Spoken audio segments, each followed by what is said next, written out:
This video is about the Mohawks.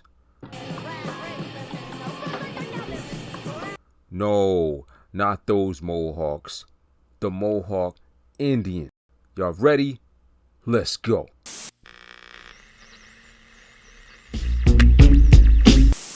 The Mohawks' name was given to them by the Algonquin people. It means eaters of men and refers to Mohawk warriors' custom of eating the bodies of conquered warriors to ingest their strength.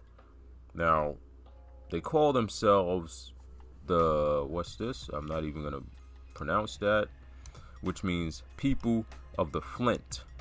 The Mohawk were members of the Iroquois Confederacy and thought of the Confederacy as being like a longhouse. The Mohawks guarded the lands in the western part of the Confederacy and were known as the Keepers of the Eastern Door. So that explains the name. For the sake of the video, we're going to call them Mohawks or either People of the Flint. One of those two, because I definitely cannot pronounce this right here. The next segment, we're going to take a look at the people of the Flint and how they were depicted in art by foreigners from the 1700s and 1800s. We're going to go to the Library of Congress. The habit of a Mohawk, one of the 6 nations. As you can see, he's sitting down and he's puffing that pipe. The next depiction of a Mohawk Indian comes from the Pittsburgh Library. As you can see right here, top left corner, Mohawk Indian. Now, unlike the New York Public Library, we can actually zoom in. Take a look at that. It looks like he even has a mustache. Let me go down here, and he got that knife. He ready to chop it up. Mohawk Indian warrior. The next image comes from the Smithsonian Institute. Now, this is a gem right here because a lot of people don't even know about this. $3, Mohawk Bank, New York, United States, 1831. Let's read the description. The Mohawk Bank promises to pay the bearer on demand $3. There was a Mohawk Bank? This is a currency right here. This right here, this is paper money. Let's take a closer look at this. This appears to be an indigenous woman in a canoe. In this next segment, we're going to present a notable Mohawk Indian by the name of Miss Miriam Mofit. Miss Miriam Mamie Mofit. Mohawk Indian. Her information is archived in the Jazz History Database. She's actually a jazz pianist, or she was actually a jazz pianist. Born New Bedford, Massachusetts. She was a pianist. As you can see, this is a long read.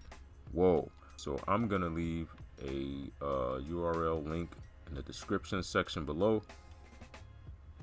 But I'm presenting this information to you because right here it says Mohawk Indian roots. So she's definitely a Mohawk descendant. And this is a picture of her by the piano doing what she do. A notable Mohawk Indian. Jazz History Database. And there it is. And you may say to yourself, okay, fine, Noble. All right. That's just one Mohawk, but there are others, and here's the proof. Let's go to the Smithsonian Institute. Look, Iroquois, Mohawk, Miss Prairie Rose. Now, of course, we take a look at this image, and it looks kind of whitewashed, right? Looks like it's too much light. It's like it hurts the eyes to look at this. So I took it upon myself, add a little color, contrast, sharpness. Now look at Miss Prairie Rose. And then you may say to yourself, okay, well, whatever. What does this mean? What does it mean? Now this brings us to our next segment where we compare the so-called American Indians with the so-called American Negroes or black people. Whoa, take a look at this. Miss Prairie Rose closely resembles Miss Ruby D. Rest in peace. But then again, Prairie Rose is classified as a Mohawk Indian, and Miss Ruby D is classified as a black, Negro, colored, African American, etc. Right? Take 5 seconds to just look at this. Time's up.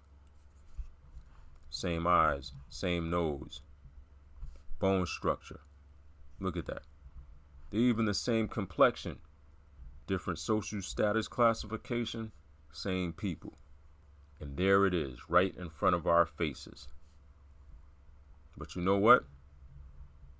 That's not all. Let's take a look at a Mohawk chief or leader. New York Public Library. His name is Hony Ye Tooro. If I'm pronouncing that correctly, I don't know. Got a little color contrast. Now it says king, but king refers to chief, delegate, or leader of the group.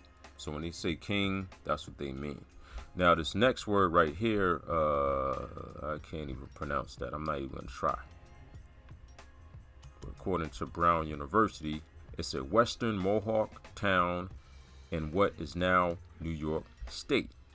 So that's what that means. It's a town. So he's the leader of that specific town or area. Well, he was. Now to go further, he was a member of the Wolf Clan of the Mohawks and one of the 5 sachem of the 5-nation Iroquois Confederacy who traveled to England to ask assistance against the French because they was going to war back in the days.